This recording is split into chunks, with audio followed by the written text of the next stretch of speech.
Moi, je suis la cadre du service de chirurgie ambulatoire de l'hôpital Raymond d'Or. Donc c'est une UCA, on travaille avec 7 spécialités différentes, donc beaucoup de chirurgie plastique, de l'orthopédie, de l'uro, rhumato, neurochirurgie, odonto, vascu et viscérale. Voilà. En fait, chaque jour, on a une spécialité, on a 2 spécialités chaque jour, et puis ça alterne en fonction des jours, tout est prédéfini à l'avance. Moi, je suis l'infirmière de coordination de la chirurgie ambulatoire, je m'appelle Marie-Claire Gérard. Voilà. Alors, sur un premier temps, je me suis dit, mince, on va me prendre mon travail. J'appelais les patients, le J-1, le J+1, c'est moi qui les contactais. Puis au final, mais pas du tout, quoi. Moi, déjà, l'impact, c'est un gain de temps. C'est-à-dire que ce temps-là que j'appelais, en moyenne, je mettais entre 3 et 5 heures par journée pour appeler les patients. Mais c'est surtout que j'étais peut-être moins réceptive au dernier appel. Quand j'appelais au bout de 2-3 heures, j'étais peut-être moins dans l'écoute, inconsciemment. Alors que là, le SMS, en fait, c'est envoyé en temps réel. Et dans la seconde de près, le patient nous répond. Donc c'est quand même...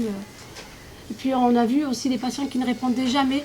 Entre autres, en neuroradiologie, très peu de patients répondaient. Et là, par SMS, on a tous les patients qui répondent. En plus, là, en fait, on appelle uniquement le patient qui a un problème, qui nous répond. Donc on passe plus que 1 ou 2 appels par jour. Donc vraiment, à ce moment-là, la relation téléphonique est beaucoup plus pertinente. On est sûr que le patient il a la bonne information. Parce que parfois on les a au téléphone, mais ils sont préoccupés, ils ne retiennent pas tout. Pour les patients, je pense que c'est une information qui est écrite, ça leur permet de ne pas oublier, d'être moins stressés, ils peuvent se référer au SMS.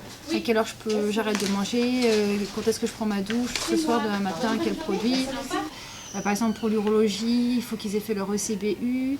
Pour ceux qui ont opéré de varices vasculaires, il faut qu'ils aient leur marquage. Donc toutes les informations sont données. En fait, sur l'urologie, on avait énormément de patients qui étaient annulés à J0 par rapport à un examen qu'ils devaient faire, le CBU.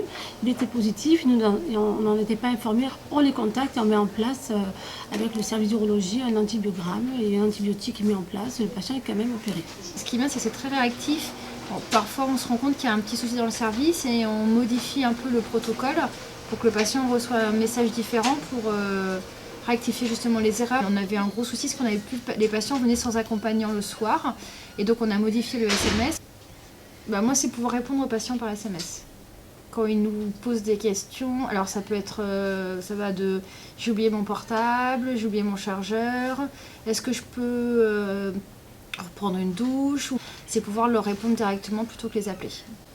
Je trouve ça, c'est un gain de temps, c'est rapide, et puis eux ils se rendent compte quand c'est pas juste une machine qui répond, vraiment quelqu'un derrière qui est là et qui leur répond. Tu te reverrais revenir en arrière? Ah non, certainement pas. Ah non, non, parce que ou alors je serais plus là, ce serait une autre collègue qui serait à ma place, parce que c'était que des... Non, je reviendrai pas en arrière, et puis je trouve que c'est vraiment une qualité pour le patient.